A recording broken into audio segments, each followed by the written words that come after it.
Sticks and Scones, Medieval.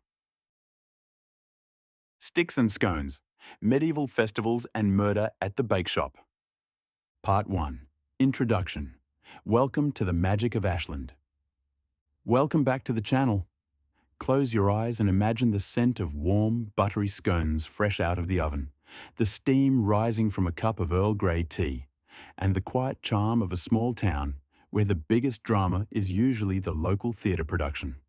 But wait, add a dash of poison, a sharpened prop, and a body on the floor. Now you have the perfect recipe for an Ellie Alexander novel. Today, we are returning to the beloved town of Ashland, Oregon, to follow our favorite pastry chef and amateur sleuth, Jules Capshaw, in Sticks and Scones. This time, the town isn't just serving coffee and cupcakes. It's going back in time. Ashland is hosting an elaborate Elizabethan festival, and while the knights are jousting, a real-life killer is lurking behind the tapestries. Let's find out if Jules can solve the case before the tea goes cold. Part 2. The setting. When the past comes to life. The setting of this mystery is a total immersion into a world of knights, damsels, and historical intrigue. The Elizabethan Festival. Ashland is famous for its Shakespeare festival, but this specific event is a massive community effort. The town square is transformed into a medieval village, complete with handcrafted stalls, archery contests, and theatrical performances.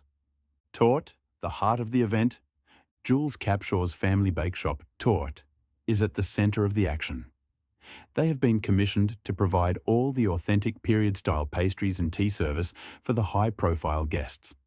You can practically taste the clotted cream and the sugar-dusted treats through the pages. The murder at the manor. The kitsch T&H, the high-stakes tension, erupts when a prominent member of the festival's organising committee is found dead. The victim was a person of influence, but also someone with many enemies.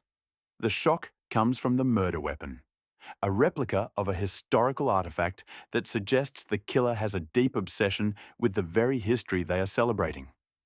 Jules finds herself at a crime scene where everyone is in costume and everyone is lying. Part 3. Scones, Secrets, and Suspects. Why is Sticks and Scones considered one of the standout volumes in the Bakeshop Mystery series?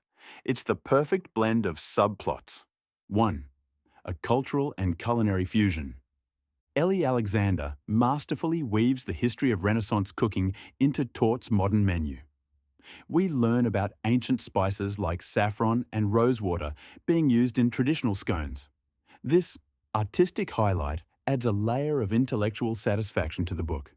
You aren't just reading a mystery, you're learning about the evolution of flavour. 2. The romantic tension. Longtime fans will be glued to the pages for the updates on Jules's love life. The dynamic between Jules, her ex-husband Carlos, and the handsome detective Thomas remains a source of delicious tension. In this book, the pressure of the festival and the danger of the investigation force the characters to confront their feelings in a way that feels very real and emotional. 3. The hidden in plain sight. Mystery. Because so many people are wearing masks and heavy costumes, identifying the killer becomes a logistical nightmare.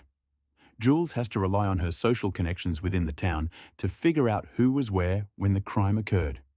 It's a brilliant, closed circle mystery where the circle is a town full of people pretending to be someone else.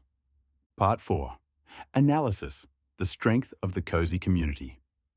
What makes Ellie Alexander's writing so addictive? The power of community. The core message of the book is the strength found in unity. The people of Ashland aren't just neighbours, they are a support system. When a threat enters their town, they pull together to protect Torte and each other. It's a warm, comforting look at small-town life that provides an escape from the cynicism of the real world. The cozy blueprint. Alexander hits all the right notes for the genre. The violence happens off-screen, the focus is on intellectual deduction, and the atmosphere is consistently inviting. It's the kind of book that makes you want to start baking immediately. The gift of the recipes.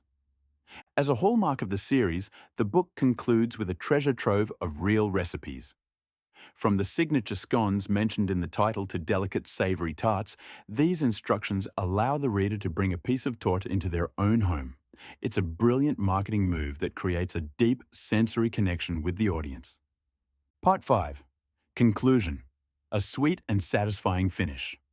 Sticks and Scones is a masterclass in the culinary cozy mystery genre. It provides a complex puzzle, a vibrant setting, and a cast of characters that feel like old friends. Whether you are a fan of history, a lover of baking, or a dedicated mystery addict, this book is a 10 out of 10 recommendation for your weekend reading list. Thank you for watching this review.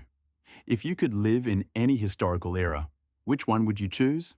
And what is the one modern food item you'd take with you? Let us know in the comments below.